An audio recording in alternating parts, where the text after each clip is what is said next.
Hi, welcome to Pragmatism in Practice, a Thoughtworks podcast. I'm Tanya Salervand, and I am joined today by Dr. Anita Sands, who's a global technology and business leader, public speaker, and advocate for the advancement of women.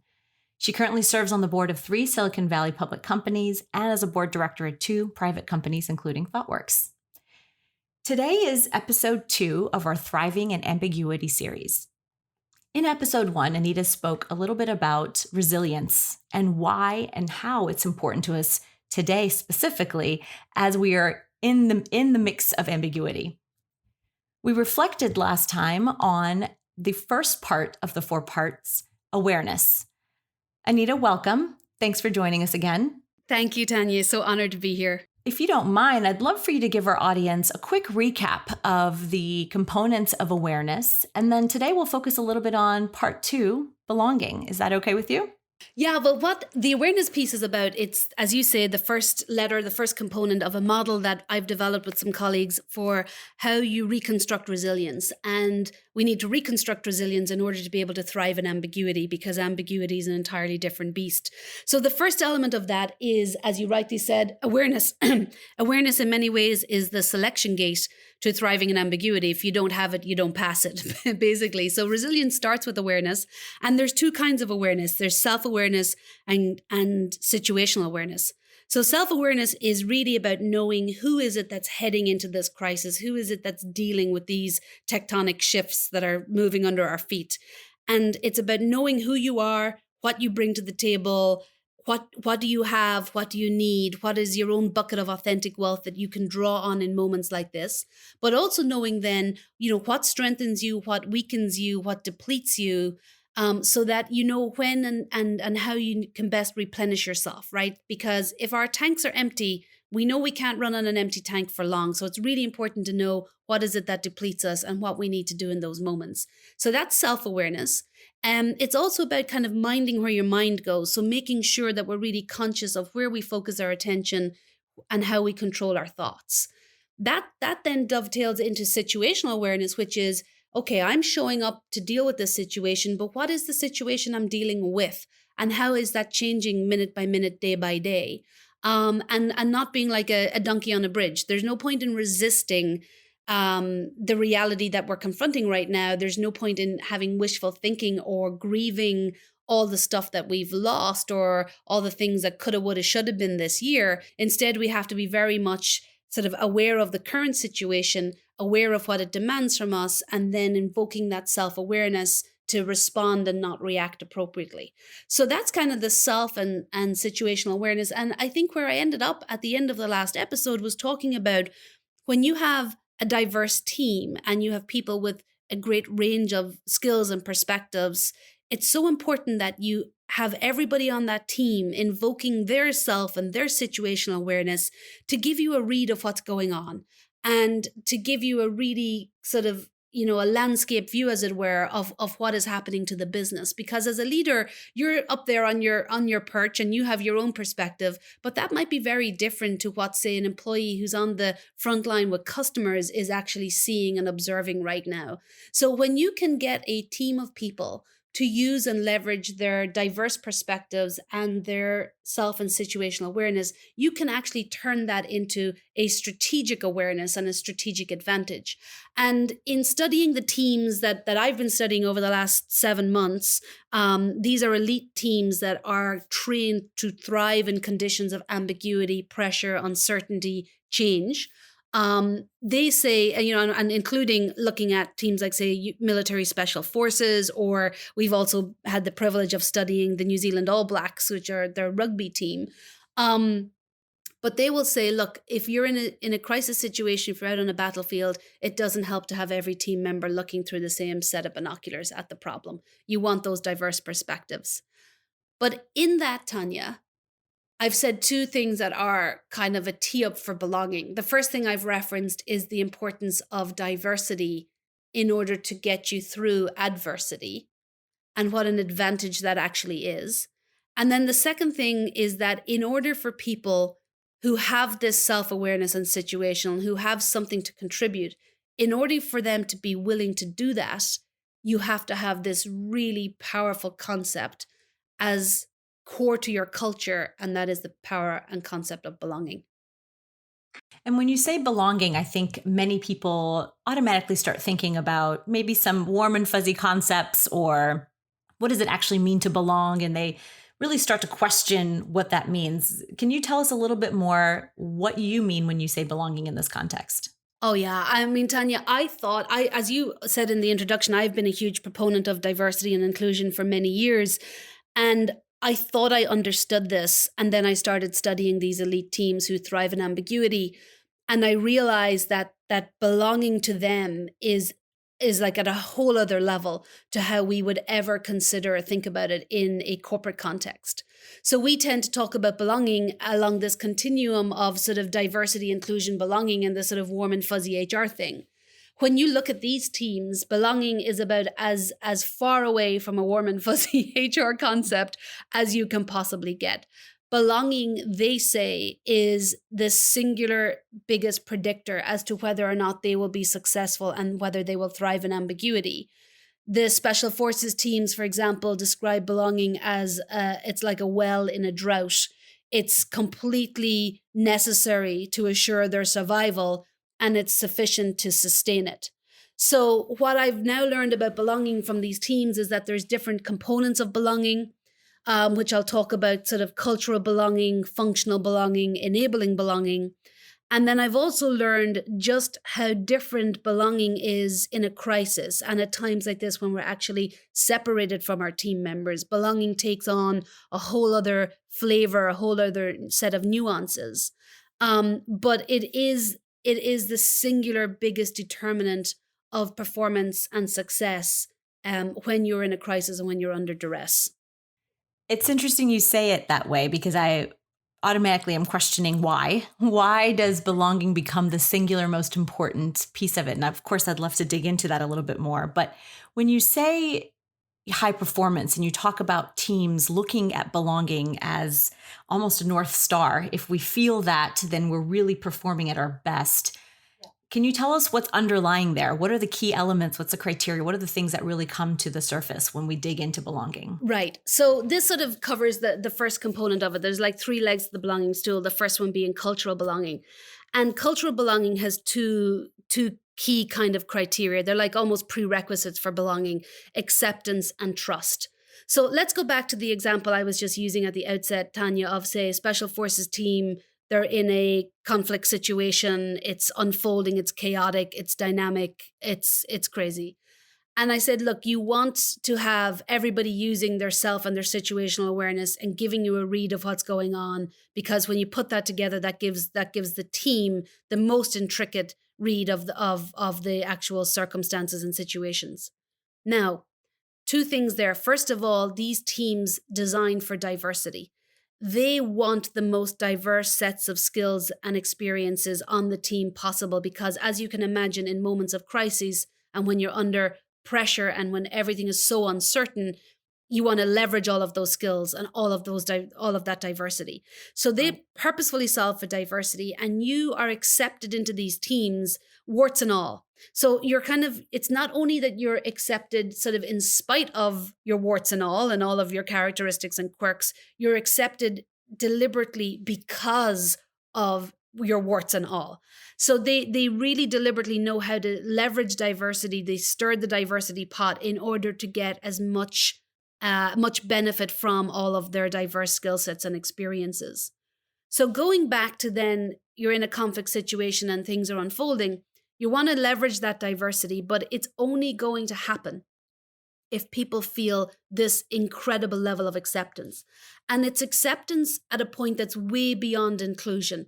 It's an acceptance that says to them, I know that I'm accepted here. I know that I'm valued here. I know that my perspective, whatever it is going to be taken on board. I'm all in for this team. And in order for them to feel that acceptance and to be willing to share their experiences, you have to have trust. So they all know, they have a mantra of trust and be trusted. They know that this is a set of people in an environment where I am really trusted, right? And they value me and they value my opinion, but it's also a set of people in an environment that I can place my trust in. And therefore I can be vulnerable. I can disclose what I'm seeing. I can disclose what I'm thinking. So it's so vital, Tanya, that we have this acceptance and trust, because that is what, and this cultural belonging is what I describe acceptance and trust as, because that is what unleashes their capabilities. It is futile in their world to have any elite operator, but in any world, Tanya, in a world where we recruit top talent, we don't want them then to waste any amount of time or cognitive energy trying to fold themselves like a pretzel to fit in with the dominant culture. So this is where it becomes distinctly different from inclusion. We're not saying to people, oh yeah, Tanya, you're welcome, you're very included, and I really hope you feel like you fit in. When I say something like that, I'm basically saying, here's the thing that you're being included in, Tanya, but it's up to you to fit into it. And it's up to you to do whatever you need to do in order to conform. Conformity is futile in sort of these elite teams. That's not what they're solving for. And in our world, in business, to me, acceptance and this idea of it being so much more than inclusion is when there's no price for your ticket at the door. You don't have to check a part of your personality or your life or your story when you come into work on a Monday morning. You can be the same person on a Monday at 2:00 in the afternoon as you were on Sunday at 2:00 when you're at home with your family. And you feel completely liberated, psychologically safe and psychologically free enough to be yourself, to do your best, to give your best, because you know this acceptance is there and you know that this trust is there. So if I could, Tanya, maybe describe it in another example, the difference between inclusion and acceptance, or inclusion and belonging. It's like, I'm going to have a party, Tanya, and you're invited to my party. And of course, you're very welcome and you are most certainly included. But here's the stick. It's my party. It's my guest list. It's my food. It's my music. And you're very welcome. You're definitely included. But whenever my party's over, I can ask you to leave. That's inclusion. And that's really different than you feeling and knowing that you have the opportunity to co-create the entity to which it is that you belong. And that's the difference with these teams. They know that they can co-create and they can contribute to their team, and they have this expression of belong and make better, that I am here to do my best and be my best, but I'm here to do that on behalf of others. And they're very clear about that, because they then have this next leg of the stool, which is functional belonging, and that's where this really gets operationalized and comes to life. You mentioned quite a bit in the past and in other areas around high-performing teams, and obviously this is a big part of it. So how does this concept of co-creation or belonging truly lead to a high-performing team? Is it the fact that they are all in it together? Is it the fact that they have a common goal? Is it all of the above? You nailed it. Oh my gosh, Tanya, you nailed it. That's exactly right. So this sort of, where this belonging idea gets operationalized is under this tenet that I describe as functional belonging. So functional belonging is where you see belonging come to life at the team level. And it has two elements. Tanya, you've sort of nailed both of them. The first is utmost clarity of purpose. So in other words, we know why it is that we belong together. And the second is a shared frame of reference, a spine of beliefs.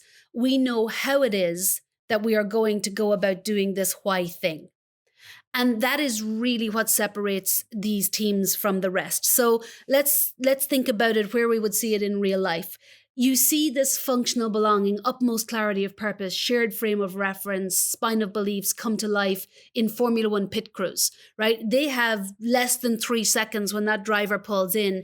Everybody does their thing, does their job. It's completely synchronized. It's almost a beautiful thing to watch.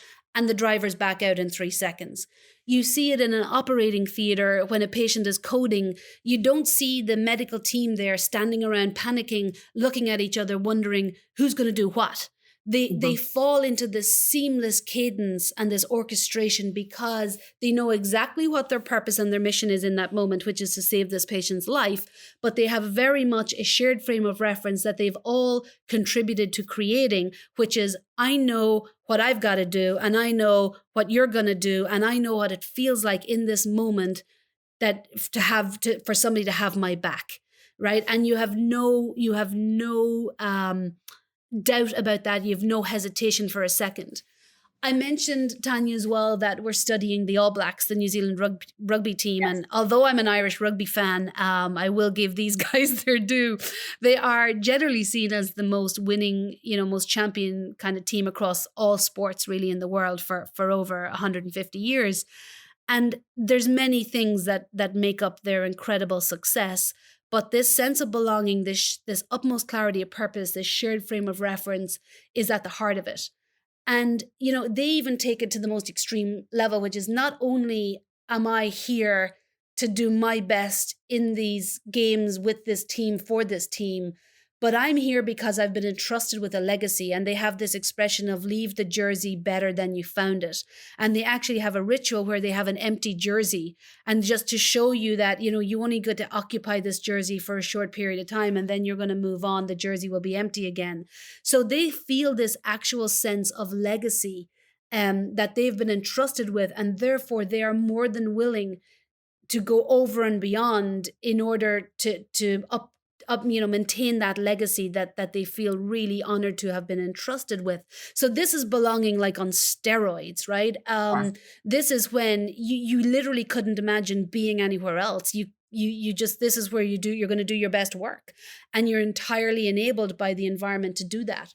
So why is this important, or why is this relevant to teams like us mere mortals at times like this?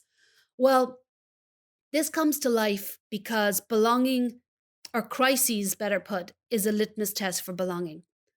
Belonging is really tested at times like this, when we're under pressure for a sustainable period of time and when we're separated from one another. So I've had so many leaders and people come up to me, Tanya, and say, Anita, like, I'm really worried about my culture, and I'm really worried about losing our sense of belonging because, we're not in the office together. We don't have our happy hours. We don't have our water cooler chats. We don't get to go for cups of coffee with each other.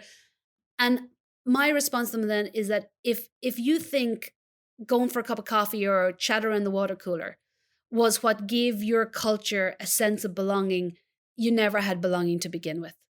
What you had was a habit of being together around the water cooler at some point in time in the day. What you had was a set of behaviors where you collectively showed up in the same place at the same time and did kind of the same things. That's not belonging. Belonging, Tanya, because you have this utmost clarity of purpose and you are all in on the mission, and your values are aligned with the values of those around you, and you are enabled by this whole thing to be your best. It doesn't matter if you're separated from your team members. Special forces are often deployed away from base, away from home.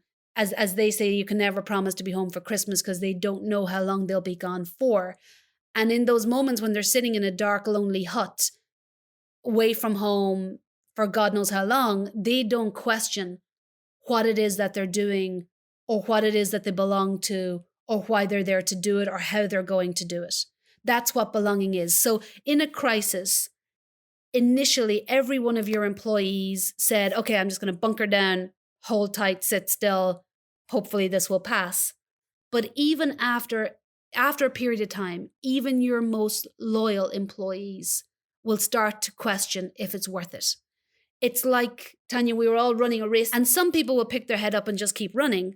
And others are picking their head up and looking around and going, why was I running in this race in the first place? I'm not even too sure I liked what I was doing. Oh, the fact that I now don't have this 3-hour commute every day, something that's revealed major quality of life issue that I was missing there. Again, you're starting to see this in the stats about women, right? The most recent Women in the Workplace report by McKinsey and Lean In, 1 in 4 women, 1 in 3 mothers are thinking of scaling back or quitting because the crisis has surfaced things that are more important in their life, real things like taking care of my kids, taking care of my parents, looking after my household. And that's when belonging is tested. So the belonging that your company offers its employees has to be strong enough to answer that existential question that's running through everyone's mind right now. What is holding me here? So these elite high performing teams describe like belonging being to an employee or to a team member what gravity is to an astronaut. If you don't have it, you will break off and float away. So that bond of belonging right now between your employees and their organizations has to be strong enough. It has to be a strong enough of a gravitational pull to offset the power and the pull of the distractions and the interferences and the priorities that the crisis has made evident in their lives. And that is why belonging is so essential at times like this. That is why belonging gets you through adversity. And that is how belonging gives you these incredible, elite, high-performing teams. That brings up a really good point, Anita, because you mentioned at a point of crisis, and especially the one we're in, if we haven't built that culture of belonging before this, is it too late? And what happens if we fail to really cultivate belonging in our organization right now, and what it means for our organizations moving forward? It's a great question, Tanya. I don't know that it's ever too late to start building on culture because, the crazy thing about culture is you're going to end up with one anyway. The question is whether or not you actively shape it as a leader or as a manager. So maybe you didn't have a sense of belonging, but now is a question to address why.